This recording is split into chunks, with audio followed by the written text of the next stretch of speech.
Hey guys, we're going to be starting our unit on Westward Expansion today. Some of the things we're going to learn in this unit are how did the United States acquire all of the different land that it got to make us the United States the way it is today?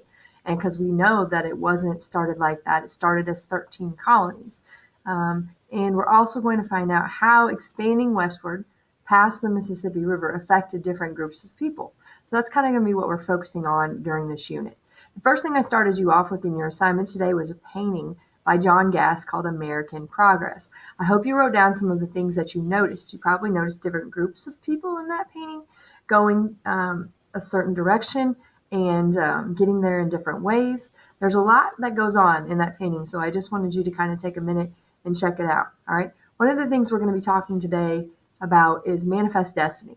Okay, manifest destiny is the belief that the expansion of the United States across North America was like destined by God.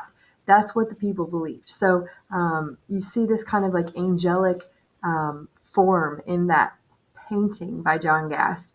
And it all has to do with this manifest destiny, this belief that God has destined them to move westward.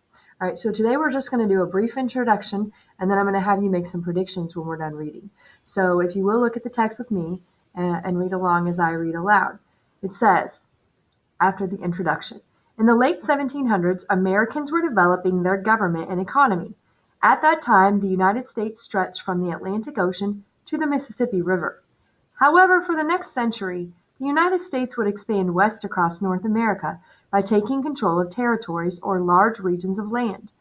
In the 1800s, the lands west of the Mississippi River were claimed by several nations. Many Americans wanted these lands.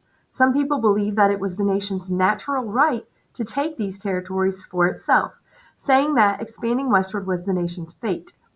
American leaders used a variety of methods to add territory to the United States.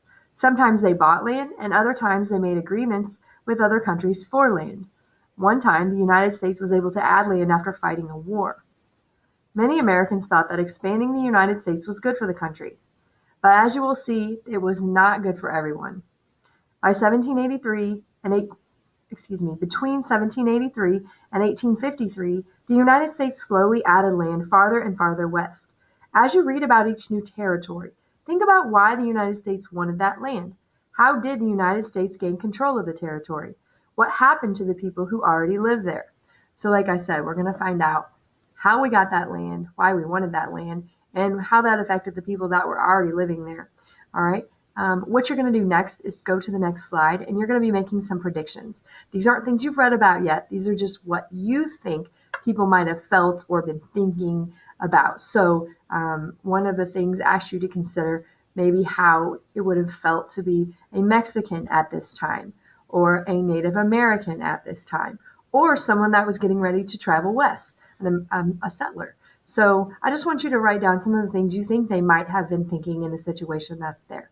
All right, and we're going to continue to learn about that as we go through our unit. Have a great day.